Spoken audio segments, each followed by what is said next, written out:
सारा बेहद खूबसूरत और इंतहाई ज़हीन थी। इसी वजह से आधी से जायद पंजाब यूनिवर्सिटी के लड़के सारा के पीछे पड़े हुए थे, मगर सारा ने कभी किसी को मुंह नहीं लगाया था। मैं भी सारा का दीवाना था। मैंने जैसे तैसे करके अपनी चिकनी चुपड़ी बातों से सारा को नाम नेहाद मोहब्बत के शीशे में उतार लिया था। गोया बहुत सारी तसल्लियों, वादों और कस्मों के बाद सारा ने मेरी मोहब्बत का यकीन किया था। जब सारा को मैंने पूरी तरह मोहब्बत के जाल में फांस लिया और मुझे यकीन हो गया कि अब सारा मेरे लिए किसी भी हद तक जा सकती है, तो मैंने सारा को शादी के लिए प्रपोज कर दिया।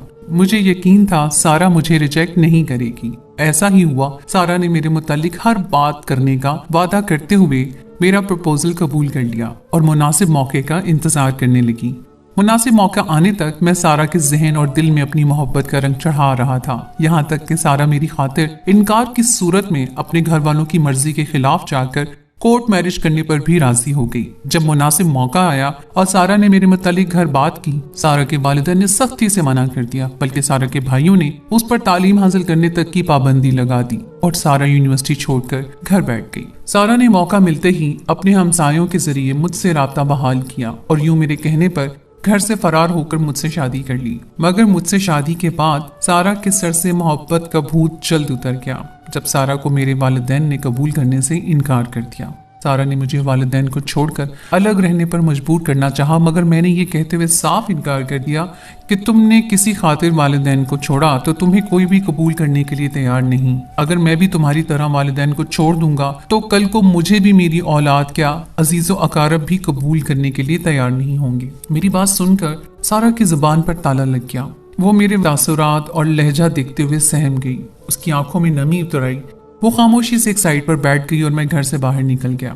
मेरे वालिदैन जो कि सारा का रहन सहन जानते थे, अच्छे खानदान से आई थी, मगर वो सारा को बतौर बहू तस्लीम करने पर तैयार नहीं थे। लिहाजा उन्होंने मुझे और सारा को फकत इस शर्त पर घर में रखने की इजाजत दे दी कि सारा हवेली के मुलाजमीन के बंद कमरों में से एक में रहेगी और मैं बतौर शौहर सारा के करीब भी नहीं जाऊंगा। वालिदैन के फैसले के सामने सवाल करने की मेरी तो कभी जुर्रत ही नहीं थी। अलबत्ता सारा ने भी और कोई ऑप्शन ना होने की वजह से मेरे वालिदैन का फैसला कबूल कर लिया और यूं निकाह के बाद तकरीबन 3 माह तक हम बतौर मियाँ बीवी एक दूसरे के करीब न हुए थे। हाल बता बाकी मुलाजमीन की तरह बतौर मुलाजमा घर के काम काज करती थी। मैं भी उससे कोई ना कोई जाती काम करवा लेता। 3 माह बाद मुझे वालिदैन से इतनी इजाजत मिली कि अगर तुम वाकई ही निकाह कर चुके हो तो अगर तुम चाहो तो सारा के पास क्वार्टर में जाकर रह सकते हो। अलबत्ता तुम जिद करो या जो भी हो, हम कभी सारा को हवेली के अंदर दाखिल होने नहीं देंगे, ना ही कभी दिल से उसे बतौर बहू तस्लीम करेंगे। वालिदैन की तरफ से मिलने वाली उसकी इजाजत के बाद मैं सारा के साथ शिफ्ट हो गया, मगर सारा की मोहब्बत मर चुकी थी। अब बस मजबूरी में इस रिश्ते को निभाने के लिए मेरा होना ना होना कोई अहमियत नहीं रखता था। अलबत्ता मैं सारा की तरबियत करने वालों को दाद देता हूँ, सारा दिन बतौर मुलाजिम काम करने के बावजूद मुझे बतौर शौहर किसी किस्म की शिकायत का मौका नहीं देती थी और ना ही हक अदा करने में किसी किस्म की कोई कोताही करती थी। वक्त गुजरता रहा, सारा उम्मीद से हो गई। जब उम्मीद से हुई तो मेरे वालिदैन का रवैया सारा के साथ थोड़ा नरम हो गया। मगर जब सारा के पेट में मौजूद बच्चा 5 माह का हो गया तो मेडिकल करवाने के बाद पता चला कि आने वाला बच्चा बेटा नहीं बल्कि बेटी है, तो मेरे वालिदैन ने घर सर पर उठा लिया और एक बार फिर सारा मेरे और मेरे वालिद के जेरे अताब आ गई।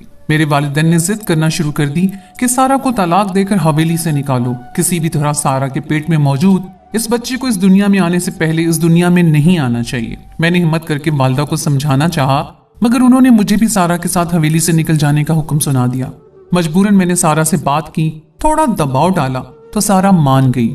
मगर जब सारा को लेकर डॉक्टर के पास पहुंचा तो डॉक्टर ने सफाई से साफ इनकार कर दिया। मैंने बहुत सारे पैसे का कहा, उनकी सिफारिश करवाई, मगर वो ना माना। तो मेरी पूरी कोशिश करने के बाद भी कोई डॉक्टर माँ के पेट में मौजूद बच्चे की जान लेने पर तैयार नहीं था। वालिदैन का भी दबाव था कि हवेली में तुम्हारी पहली औलाद बेटा हो। लिहाजा मैंने सारा से जान छुड़ाने का फैसला कर लिया। मैंने सारा को कहा, तैयार हो जाओ, हम सैर करने जाएंगे। मैंने सैर के बहाने जाकर सारा के दुपट्टे से उसके हाथ और पांव बांधकर नहर में फेंकना चाहता था। जब मैं मुर्दार जानवरों की तरह सारा को घसीट कर ले जा रहा था اس کی آنکھیں خوف سے پھٹی ہوئی تھیں، جسم موت کے ڈر کی وجہ سے کانپ رہا تھا۔ سارا نے مجھے بہت واسطے دیے، مجھے طلاق دینے پر راضی ہو گئی تھی۔ سارا نے مجھے میری محبت، وعدے، قسمیں سب یاد کروانا شروع کر دیا تھا، مگر میرے اوپر کوئی اثر نہیں ہوا اور اس کی کوکھ میں موجود بچے سمیت سب کچھ بے معنی تھا۔ میں نے سارا کی قمیض میں پتھر باندھ کر سارا کو نہر میں پھینک دیا اور پھر گھر آ کر والد صاحب کو اس معاملے سے آگاہ کیا تو میرے والد صاحب نے اپنی خاص ملازم کو آواز دی۔ وہ مجھے ساتھ لے کر نہر کے اس مقام پر پہنچے جہاں میں نے سارا کو پھینکا تھا۔ ملازم نے نہر میں کود کر سارا کی لاش باہر نکالی۔ سارا کے ساتھ باندھے پتھر نکالنے کے بعد اس کی لاش کو دوبارہ نہر میں بہا دیا اور میرے والد صاحب نے پولیس کو اطلاع کروا دی کہ میرا بیٹا اور بہو سسر کو ملنے گئے تھے۔ وہ اندھیرے کی وجہ سے پھسل کر نہر میں گر گئی ہے۔ کافی دیر تلاش کیا مگر نہیں مل رہی ہے اور پھر غوطہ خوروں کا انتظام کرنے کے بعد غوطہ خوروں نے سارا کی لاش ڈھونڈ لی۔ ہم نے اس کا جنازہ کروایا، پولیس والوں کو پیسے دے کر ان کا منہ بند کروا دیا تھا اور سارا کو اس کی محبت سے میں نے دفن کر دیا۔ سارا کی موت کے 15 دن بعد میری شادی دوبارہ کروا دی گئی، لیکن میں کبھی باپ نہیں بن سکا، باپ جیسی نعمت سے محروم رہا۔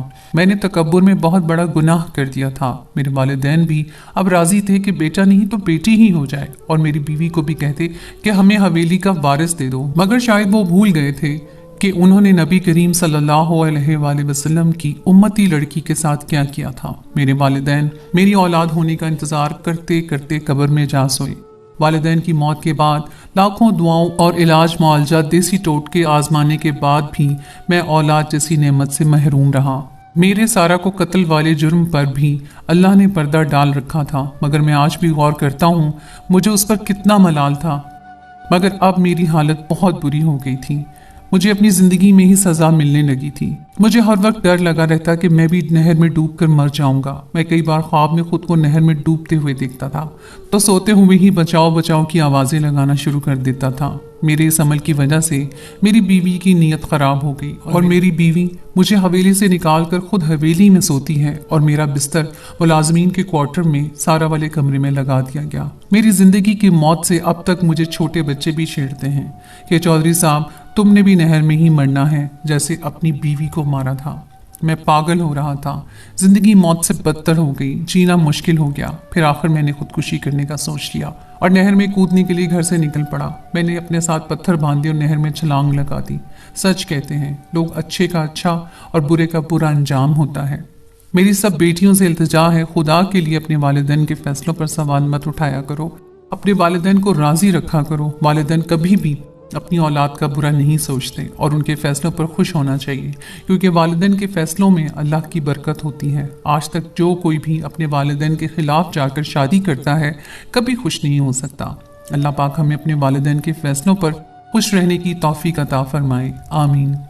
جی تو دوستو، یہ تھی اس لڑکی کی کہانی جس نے اپنے والدین کو چھوڑ کر شادی کی اور بعد میں اس کو کسی نے قبول نہیں کیا اور وہ اذیت میں رہ کر اپنی جان سے ہاتھ دھو بیٹھی۔